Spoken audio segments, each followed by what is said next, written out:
কুমিল্লার বুড়িচংয়ে ট্রেনে কাটা পড়ে ৩ যুবক নিহত হয়েছেন। সকালে ঢাকা চট্টগ্রাম রেল লাইনের মাধবপুরে এই ঘটনা। বুড়িচং থানার ওসি জানান, রেল লাইনে ৩ জনের কাটা মরদেহ দেখতে পান স্থানীয়রা। ভোরের দিকে ট্রেনে কাটা পড়েছেন বলে ধারণা করা হচ্ছে। পরে খবর পেয়ে লাকসাম থেকে জিআরপি পুলিশও ঘটনাস্থলে পৌঁছায়। নিহতদের পরিচয় তাৎক্ষণিকভাবে শনাক্ত করা যায়নি।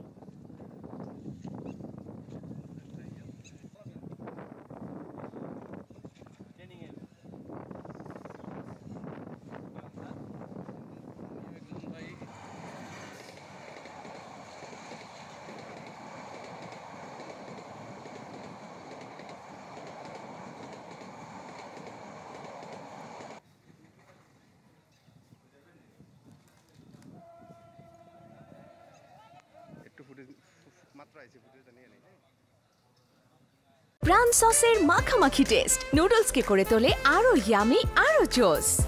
তাজা পাকা টমেটো আর সিক্রেট রেসিপি কম্বিনেশনে প্রাণ সসের বস। কুমিল্লার বুড়িচংয়ে ট্রেনে কাটা পড়ে ৩ যুবক নিহত হয়েছেন। এ বিষয়ে আরো জানাতে কুমিল্লা থেকে যুক্ত হচ্ছেন আমাদের সহকর্মী জাহিদুর রহমান। জাহিদ, দুর্ঘটনাস্থলের সর্বশেষ পরিস্থিতি সম্পর্কে আমাদের জানাবেন। রুহি, আমরা ঘটনাস্থলে আছি এবং এখন পর্যন্ত আসলে তাদের পরিচয় নিশ্চিত হতে পারেনি পুলিশ, এবং স্থানীয় এলাকাবাসীর সাথে আমরা কথা বলেছি। তারা আসলে অন্য এলাকা থেকে এখানে এসে আপনার ট্রেন দুর্ঘটনা কবলে পড়েন এবং ট্রেনে কাটা পড়ে ৩ জন যুবক নিহত হন। তো কিছুক্ষণ আগে পুলিশ এখানে এসেছেন, জিআরপি পুলিশ এবং কুমিল্লা বুড়িচং থানা পুলিশ। তারা এখানে এসে তাদের সুরতহাল শেষে মরদেহ নিয়ে কুমিল্লা মেডিকেল কলেজ হাসপাতালে নিয়ে গেছেন। আমরা এই বিষয়টা নিয়ে একজন প্রত্যক্ষদর্শীর সাথে কথা বলবো, যে আসলে সকালে যে ঘটনা ঘটেছিল আপনি কি দেখেছেন। আমি সকালে 7:30 বাজে এদিকে আসি। আসার পরে দেখি যে এখানে 3টা লাশ পড়ে আছে। কাছাকাছি এসে দেখি যে একজনের বডি থেকে মাথাটা আলাদা হয়ে আছে। প্রায় 1-1.5 মিটার পরে বডিটা পড়ে আছে আর মাথাটা লাইনের উপর পড়ে আছে। আর দুজন লাইনের থেকে প্রায় লাইনের বাহিরে পড়ে আছে। হাত পা নাই, হাত পা কাটা আছে। তো ওরা রুহি, আপনি শুনছিলেন যে আসলে তারা আসলে কেউ বলতে পারছেন না যে কিভাবে তারা এই এলাকায় এসেছেন এবং কিভাবে কোন ট্রেনের কবলে তারা আসলে পড়েছেন, সেটা আসলে কেউ জানেন না।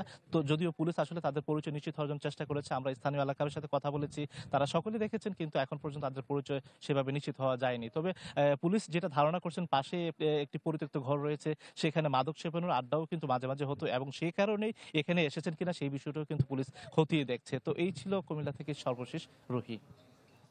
জাহিদ, আপনাকে ধন্যবাদ। দর্শক, দুর্ঘটনাস্থলের সর্বশেষ পরিস্থিতি জানাচ্ছিলেন আমাদের সহকর্মী